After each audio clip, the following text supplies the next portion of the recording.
Hello all, welcome to eLagan Whiteboard Friday. Today we are going to talk about one of the most important initiative taken by Government of India for the startups called Startup India Initiative. So what exactly is Startup India policy or initiative? With startups spurring all over the country, it was the need of the hour for the government to recognize that startups are unique. Uh, all the laws and stuff that apply to normal companies cannot be applied as it is to startups because they have a very unique nature. And recognizing this need and also having felt that startups would play a very pivotal role in employment generation and also the growth of wealth in the country, government came out with its Startup India plan in 2016. So, in under this plan, the government has tried over the past 3 4 years has tried to improvise on various points and has always been adding some of the other incentives in its stride. So, as of today, there are several thousands of startups recognized under this policy. So, what exactly is this policy? So under Startup India policies, basically as a startup, if you feel you're in one of the eligible startup, you need to apply for a certificate from the government. So once you get an certificate from the startup, from the government saying that you're a recognized startup, then you can apply for various incentives which are available under this program. So these incentives range from tax to your labor laws and to Companies Act. So it encompasses everything. And so this is a brief highlight of the policy. And apart from this, government has also set up a Startup India Fund program wherein government has pledged 10,000 crores to the startups. And anyone who wants to apply for it can approach SIDBI for it. So yeah, that is a brief about the Startup India plan. So let's talk about what are the incentives available under Startup India plan. So broadly, the incentives available under Startup India can be categorized into two broad categories. One is, or you can actually categorize into three. One is, funding incentives. The second is tax incentives, and the third is incentives from corporate law. So first, talking about the funding incentives, as I said previously. So if you are a recognized startup, you can always approach SIDBI to for availing loans, which out of the 10,000 crores that government has pledged. And having a startup recognition certificate helps you in obtaining that very easily. The second and the most important are the tax incentives. So government has been adding lot of incentives, tax incentives over the period, and so most commonly available tax incentives are the first is if you are recognized as a startup, you can opt not to pay taxes for 3 years out of a period of 10 years. So in a block of 10 years, you can always select any of the three consecutive years for which you would not want to pay tax. The second most important tax incentive is exemption from angel tax. So we would discuss this in detail a bit later. And third most important is recognizing the very nature of startup. The shareholder pattern keeps changing. So there was a requirement under carry forward of losses. Section 79, which said that if 51% of shareholders do not continue to be the shareholders of the company, the losses cannot be carried forward to future periods. Now, if you are a recognized startup, government has done away with this requirement as well.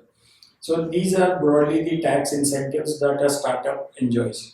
Apart from this, there are exemptions given under company law and also intellectual property laws in India. So the major being the fast track winding up of the startup. So normally a fast track exit mode takes up to 180 days for closing a company.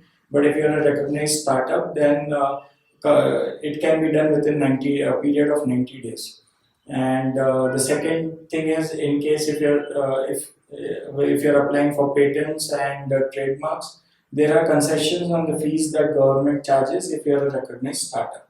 So these are various incentives which are available under Startup India policy. So third thing is, who are eligible to be recognized as a startup. You will have to be registered as a private limited company, or as a registered partnership firm, or a limited liability partnership. Second, your turnover has to be less than 100 crore in any of the previous financial year. The third requirement is, from the time of incorporation, basically the age of the company should be less than 10 years to be eligible. And so basically these are the three eligibility criteria for you to be recognized as a startup. And the fourth is, the company should be engaged either in an innovative or in a development of an innovative product, or a product that is basically solving a society problem, or basically is indulged in an activity which can result in creation of wealth for the country. So if you satisfy all these conditions, then you are eligible to be recognized as a startup. Now, so once you are eligible, how do we go about registering the company as startup? So the process is as such very straightforward. One needs to visit the startupindia.gov.in website and apply for the registration. It is as good as creating an online social media profile, and it's pretty much straightforward. There's a form that every startup has to fill. Once the form is submitted, board checks if all the criteria are met, and if it is met, then they grant you the certificate of recognition. The one important thing to note is, once though you would have got the certificate as a startup from the board, but that does not automatically grant you access to all the tax incentives that government is giving. So for this, the policy states that under each of the incentive, you will have to make a separate application on the Startup India portal itself. So for example, if you're trying to apply for tax-free 3 years, 3 consecutive years, then you'll have to make an application online for exemption under Section 80 IAC. And similarly, if you're looking for exemption from the angel tax fund, then you'll have to make an application under Section 56 with certain document requirements as mentioned on the website. So this is broadly, so there's a common confusion like, I am registered, does it mean I'm automatically entitled for all the incentives? But that is not the case. You could be an eligible startup, but still you'll have to apply with each of these departments to see if you're actually eligible for the various tax incentives the government has announced. But what does then this certificate essentially mean?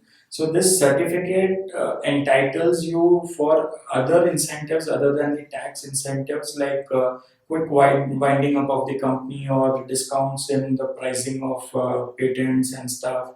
And so such other where there is no tax involvement, those incentives are automatically available based on the certificate, and no other application needs to be made. Now let us talk about the most important, the angel tax advantage. So basically, a Startup India plan. Prior to Startup India plan, there was a common problem there was a common fight between the startups and the tax authorities. So as we all know, the valuation in startup is more cannot be 100% accurate or scientific. Though even after taking all the due care, there's always possibility that it is not 100% accurate. So what does angel tax section say? That if, let's say, the company's current valuation is only 500 rupees per share, but you have got money from the investor at, let's say, 1000 rupees per share. So the angel tax section said that the differential 500 is a benefit flowing to the company, and hence it has to be taxed. Now the problem is, if it is if it is set out at the beginning that the valuation of company is 500 and the shares have come in at 1000, Still, there's no doubts in anybody's mind. But the question comes when you have got a valuation report for 500 and you have done the transaction at 500, but tax authorities come back and say, your company's value is only 100 rupees. So that's where there was commonly there was a fight between the tax authorities and the startups. And so there were several case laws and several things to prove like what is the actual valuation of the company.